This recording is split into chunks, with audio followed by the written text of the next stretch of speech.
Welcome to Shukla study point. आप सभी का स्वागत है आपके अपने YouTube channel Shukla study point में। बहुत बहुत धन्यवाद आप सभी का हमसे जुड़ने के लिए, शुक्ला स्टडी पॉइंट से जुड़ने के लिए। चलिए आज के वीडियो के अंतर्गत जो है महात्मा गांधी जो है विश्वविद्यालय का महात्मा गांधी काशी जो विद्यापीठ है उसका पेपर हुआ सोशियोलॉजी का, और उसमें सभी के सभी प्रश्न जो है जो हमने पिछले मॉडल पेपर्स बताए हैं या फिर जो हमने बताया था कि यह पेपर में प्रश्न पूछे गए किसी विश्वविद्यालय के, यह प्रश्न आपके भी विश्वविद्यालय में पूछे जा सकते हैं। आप उठा करके देखिएगा पिछले मॉडल पेपर का जो हमने एक पेपर आपको सॉल्व करवाया होगा। ध्यान से देखिएगा मेरे प्यारे दोस्तों, मैं अभी बता रहा हूँ आपको, बहुत ध्यान से जाइएगा।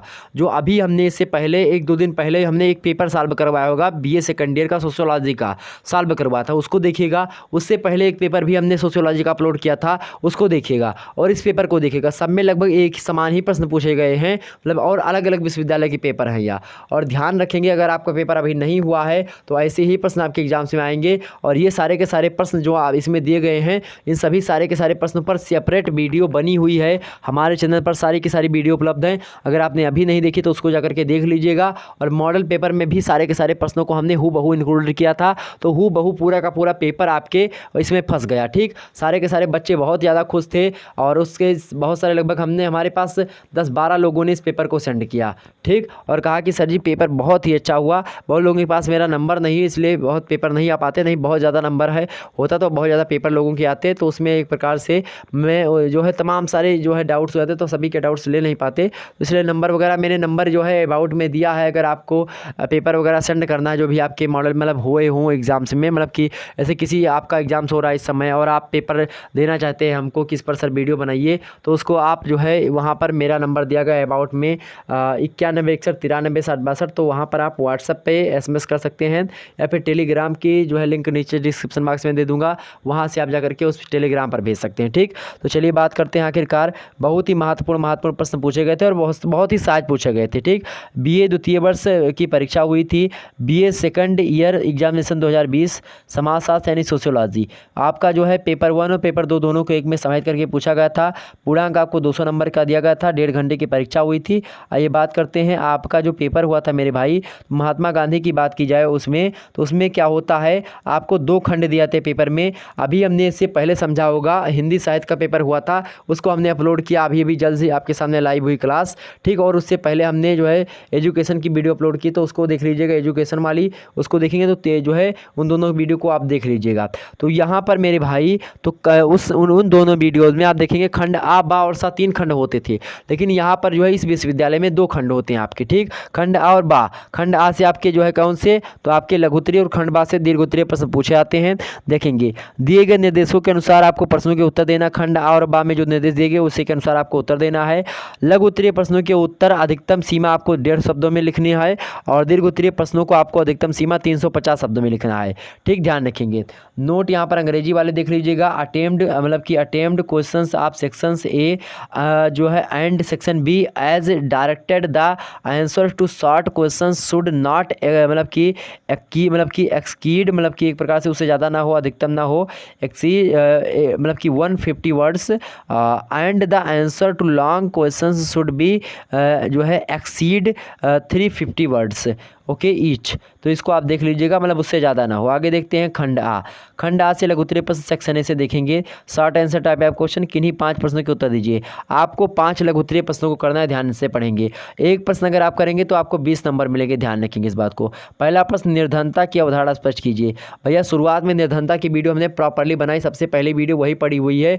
लिखा है निर्धनता की अवधारणा और उसमें लिखा हुआ है समाजशास्त्र बीए द्वितीय वर्ष और एक प्रकार से भारत में निर्धनता के कारण, तो उसको वीडियो को देखेंगे। निर्धनता की अवधारणा उसमें हमने विस्तार समझा दी है, तो इसको देख लीजिएगा भाई, बहुत ही महत्वपूर्ण लेक्चर है वह, उसको जरूर देख लीजिएगा। तो यह भी हमने मॉडल पेपर में हमने अपने बताया, सीधे सीधे प्रश्न हूबहू रखा है, इसको देख लीजिएगा जा करके। क्या explain the concept of poverty. अगला प्रश्न, लैंगिक असमानता क्या होती है। व्हाट इज जेंडर इक्वलिटी, इसको भी हमने बताया है। अभी जो परसों का पेपर जो हमने सॉल्व करवाया था, परसों का जो पेपर आपका सॉल्व हुआ, परसों चौथे रोज का पेपर जो हमने सॉल्व करवाया था, उस पेपर को उठा करके देखेंगे तो इसी प्रकार का उसमें भी पेपर है, तो उसमें हमने सॉल्व करवा दिया, इसलिए इसमें मैं उत्तर नहीं बता रहा हूँ सारे के सारे का, उसको आज जा करके आप लोग देख लीजिएगा। ठीक, आगे देखते हैं। लेकिन यहाँ पर प्रश्नों को देखिए किस प्रकार से एक यूनिवर्सिटी का प्रश्न दूसरे यूनिवर्सिटी में कैसे पूछा जा रहा है। सेम प्रश्न। अगला प्रश्न आपसे पूछा गया अंतर पीढ़ीगत संघर्ष से आप क्या समझते हैं, यह भी सेम प्रश्न। यहाँ पर देखेंगे what do you mean by जो है इंटर जो है जनरेटिकल मतलब कि जो है कॉन्फ्लिक्ट, मतलब कि अंतर पीढ़ी संघर्ष। अंतर मतलब होता है कि जब दो पीढ़ी हो और दोनों पीढ़ी मतलब कि जैसे युवा पीढ़ी और युवा पीढ़ी के बीच में जब संघर्ष हो, या वृद्ध पीढ़ी के बीच में कोई संघर्ष हो किसी बात विवाद को लेकर के, किसी सामाजिक परंपरा को लेकर के कि भाई तू ऐसा सही नहीं कर रहा, तू समाज के खिलाफ जा रहा है या तू समाज के खिलाफ जा रहा है, तो ऐसे में या तू एक प्रकार से सामाजिक नियमों का पालन नहीं कर पा रहा है, मापदंडों का पालन नहीं कर पा रहा है, तो ऐसे में मेरे भाई उसी को हम क्या कहते हैं अंतर पीढ़ी, मतलब कि जब दो समान मतलब कि जो है पीढ़ी के बीच में संघर्ष होता है तो उसी को हम क्या कहते हैं अंतर पीढ़ीगत संघर्ष कहते हैं। लेकिन अंतः पीढ़ी संघर्ष वह पीढ़ी संघर्ष होता है जब दो जाति मतलब कि दो पीढ़ियों के बीच में संघर्ष होता है, मतलब कि एक युवा पीढ़ी हो एक वृद्ध पीढ़ी हो। ठीक, ऐसे में आगे देखते हैं। अगला प्रश्न आपसे पूछा गया था उपभोक्ता के दुष्परिणामों की विवेचना कीजिए। यह भी प्रश्न हमने आपको पढ़ाया है, जा करके देखिए। उपभोक्ता संरक्षण को लेकर के हमने विस्तार से उपभोक्ता को किस प्रकार समझाया है। 1986 का जो कानून आया था उसको भी आपको विस्तार से बता दिया है, देख लीजिएगा सभी को आप। ठीक, अगला प्रश्न है 5वां नंबर अपराध और बाल अपराध में अंतर, इसको भी हमने बताया, आप देख लीजिएगा जा करके। जो है क्या लिखा है यहाँ पर जो है डिफरेंटिएट बिटवीन क्राइम एंड जो है डेलिंक्वेंसी। ठीक, इसको अभी आप लोग देख लीजिएगा। अगला प्रश्न आपसे पूछा गया था साइबर अपराध क्या है, यानी कि व्हाट इज़ साइबर क्राइम। इसको भी हमने विस्तार से आपको साइबर क्राइम के बारे में बता दिया है, अभी परसों वाली वीडियो में भी बताया, और मॉडल पेपर में तो भरे पड़े भाई, एक भी प्रश्न आपसे छूटा नहीं होगा, नहीं होगा, नहीं होगा, दावे के साथ बोल रहा हूँ। सारे के सारे प्रश्न हमने पढ़ाए हैं और सारे के सारे प्रश्न आपके मॉडल पेपर में भी दिए हैं और विभिन्न विश्वविद्यालय के जो हमने पेपर सॉल्व करवाए हैं उसमें भी दिए गए हैं। इसी प्रकार से हर एक जगह पर आपको ये सारे के सारे प्रश्न मिल जाएंगे हूबहू। अगला प्रश्न देखेंगे सामाजिक परिवर्तन से आप क्या समझते हैं, दूसरे पेपर का नहीं पेपर 2 से पूछा गया प्रश्न सामाजिक परिवर्तन से, यानी सामाजिक नियंत्रण और परिवर्तन जिस पेपर का नाम है आपके। What do you understand by social change, सामाजिक परिवर्तन से आपके समझते हैं। पहला लेक्चर ही सामाजिक परिवर्तन का ही है, चैप्टर 1 के नाम से अपलोडेड है, उसको देख लीजिएगा। अगला प्रश्न आपके सामने मेरे भाई औद्योगिकरण को परिभाषित कीजिए। औद्योगिकरण क्या होता है, चूँकि औद्योगिकरण जो होता है उसके कारण जो है समाज में परिवर्तन होता है, तो इसलिए औद्योगिकरण के कारण से हमने पहले औद्योगिकरण को समझाया होगा और परिवर्तन को बाद में समझाया होगा। किस प्रकार से औद्योगिकरण के माध्यम से समाज में परिवर्तन होता है इसको हमने बताया, इस वीडियो को देख लीजिएगा, उत्तर आपका जो है क्लियर ही हो जाएगा। अगला देखते हैं भाई, अगला है आपका इंडस्ट्रियलाइजेशन। ठीक, ध्यान रखेंगे, डिफाइन इसके बारे में बोल रहा। अगला 9वां प्रश्न देखेंगे सामाजिक नियंत्रण से आप क्या समझते हैं, इसको भी हमने बताया। सामाजिक नियंत्रण और औद्योगिकरण को परिभाषित किस प्रकार से, सबको विस्तार से हो गया है, सभी कोई भी मुद्दा आपसे छूट करके नहीं गया होगा। ठीक, ध्यान रखेंगे। सामाजिक नियंत्रण के बारे में भी हमने आपको बताया है। What do you mean by social control, आप देख लीजिएगा, अभी परसों वाली वीडियो पड़ी हुई है चैनल पर, जिसके बारे में हमने 2021 वगैरह लिखा होगा, आंसर की लिखा होगा, सॉल्व पेपर लिखा होगा नीचे, उसको देख लीजिएगा। What do you mean by social control. अगला प्रश्न आपके सामने है सामाजिक नियंत्रण में परिवार की मुख्य भूमिका, यह भी प्रश्न उसमें पूछा गया था। अगर ये मतलब कि सीधे एक प्रकार सारे के सारे प्रश्न आए हुए हैं।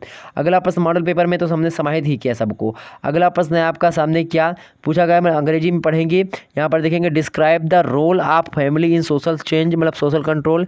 अगला देखते हैं सामाजिक परिवर्तन में जैविकीय कारकों की भूमिका स्पष्ट कीजिए, इसको भी हमने समझा। जैविकीय कारकों को सारे के सारे कारकों के संबंध वीडियो अपलोडेड है, देख लीजिएगा सभी को। अगर समझ में ना आएगा तो आप लोग देख लीजिएगा उसको। ठीक, आप लोग जाकर के देख लीजिए, अगर आपको देखने की इच्छा है। हर एक प्रश्न को संबंधित आप टॉपिक सर्च करेंगे हमारे चैनल पर और टॉपिक को लिखेंगे औद्योगिकरण सामाजिक परिवर्तन औद्योगिकरण, तब लिखेंगे औद्योगिकरण शुक्ला स्टडी पॉइंट, तो आपका आ जाएगा मिल करके। ठीक, ध्यान रखेंगे सोशियोलॉजी। ठीक, या जो भी आपको टॉपिक सर्च करना हो पीछे आप शुक्ला एचडी पॉइंट लिख करके आप सर्च करेंगे यूट्यूब पर, सभी मिल जाएगा। आगे देखते हैं भाई सामाजिक परिवर्तन में जैविक कारकों की भूमिका, इसको भी हमने बताया है। आगे बढ़ते हैं अगले प्रश्नों की ओर। अगला प्रश्न आपके लिए बहुत ही महत्वपूर्ण आ गया भाई, अगला प्रश्न आपके लिए बहुत ही महत्वपूर्ण आ गया, मार्क्स के सामाजिक परिवर्तन के सिद्धांत की व्याख्या कीजिए। यह भी प्रश्न उसमें पूछा गया था भाई, जिसको हमने हल करवाया उसको भी देख लीजिएगा जगह के। Explain the maximum theory of social change. आगे देखते हैं खंड बा आपका आ गया, दीर्घ उत्तरीय प्रश्न। तो भैया सीधे सीधे प्रश्न एक यूनिवर्सिटी से दूसरी यूनिवर्सिटी वाले छाप देते हैं सीधे सीधे। हो सकता है वो देख करके ना छापे हों, लेकिन लगभग एक ही आते हैं, ध्यान रखेंगे। जब भी आपके पेपर का नाम एक ही होगा तो ध्यान रखेंगे आपके पेपर मतलब कि क्वेश्चन जो होंगे वह भी सेम आएंगे। पेपर का नाम बस आपका वही होना चाहिए। जब भी आप मेरे लेक्चर को देखें तो अगर आपके पेपर का नाम वही है जो मैं बता रहा हूँ तो आपका पेपर वही मतलब कि प्रश्न पत्र वहीं के आएंगे, वहीं से सारे के सारे प्रश्न पूछे जाएंगे। आगे देखते हैं, अगला प्रश्न आपके सामने है। किन्हीं 2 प्रश्नों के उत्तर दीजिए। यहाँ पर देखेंगे आपको दीर्घ उत्तरीय 2 प्रश्न करने होते हैं और लघु उत्तरीय आपको 5 करने होते हैं। 2 प्रश्न करेंगे, 1 प्रश्न आप करेंगे तो 50 नंबर आपको मिलेंगे और 350 शब्दों में आपको लिखना है। बहुत सहज है और बहुत अच्छे प्रकार से व्यवस्था की गई इस विश्वविद्यालय में। अल्पसंख्यकों की प्रमुख समस्याएं।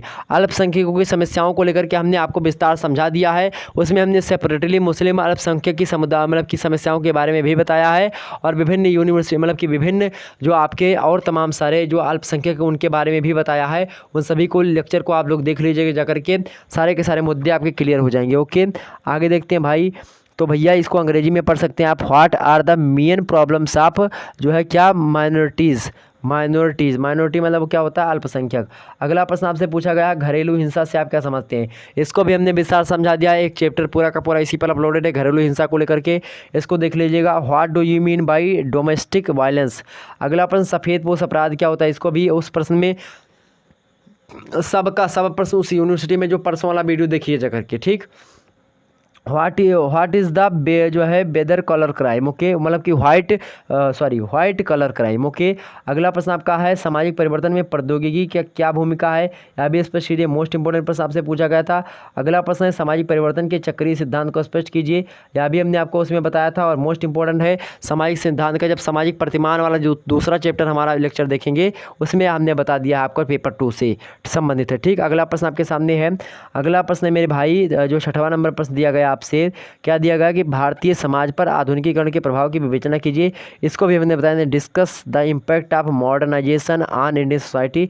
इसको भी हमने आपसे बता दिया है। तो कोई भी आपसे प्रश्न एग्जाम से में छोड़ करके नहीं जाएगा, चाहे वह आपको करना हो चाहे ना करना हो। अगर आपकी कहता है 10 प्रश्न दिया गया, कहा है कि केवल 5 करने हैं, तो ऐसा नहीं कि केवल मेरे 5 ही 5 फंसेंगे, 10 के 10 फंस रहे हैं। और जिसमें जितने भी प्रश्न आपके पूछे जा रहे हैं मेरे पूरे के पूरे पेपर में जो भी प्रश्न आ रहा है सब का सब मॉडल पेपर से, सब का सब जो हमने बताया था सब का सब वही आया है। तो चलिए फिर मेरे प्यारे दोस्तों, बहुत खुशी एक प्रकार से होती है जब आप मेरे बताए गए प्रश्न या फिर जब बताता हूं और वही प्रश्न पूछे जाते हैं तो बहुत अच्छा लगता है। और चूंकि अच्छा इसलिए लगता है चूंकि मैं मेहनत करता हूं और मेहनत जब सफल होती कोई व्यक्ति अपना देखता है तो उसकी बहुत खुशी होती है, ठीक। तो फिर मिलते हैं मेरे प्यारे दोस्तों नेक्स्ट वीडियो के अंतर्गत। तब तक के लिए जय हिंद जय भारत। क्या जय हिंद जय भारत। ओके, तो सभी लोग वीडियो को लाइक और शेयर कर दीजिए। जितने भी लोग देखेंगे हैं सभी लोग वीडियो को लाइक और शेयर अवश्य कर दीजिएगा। ओके, तो चलिए फिर मिलते हैं नेक्स्ट वीडियो में। तब तक के लिए जय हिंद जय भारत। इससे पहले की वीडियो देख लीजिएगा होम साइंस के लेकर, जो है होम साइंस से सभी जो है तमाम सारे लेक्चर्स अपलोडेड हैं, आप देख लीजिए उन सभी को। जो हमने बताया एक ही वीडियो में सब कुछ, मतलब कि 1 घंटे के जो मॉडल पेपर हैं उनको ज़रूर देख लीजिएगा, क्योंकि उसमें हमने उत्तर और प्रश्न दोनों को विस्तार से आपको समझाने का प्रयास किया है। तो उस लेक्चर को ज़रूर आप लोग देखिएगा। ओके, ध्यान रखेंगे इस बात को, ठीक। तो उस लेक्चर को आप लोग अवश्य देख लीजिएगा। तो चलिए फिर मिलते हैं नेक्स्ट वीडियो में। तब तक के लिए जय हिंद जय भारत मेरे भाई।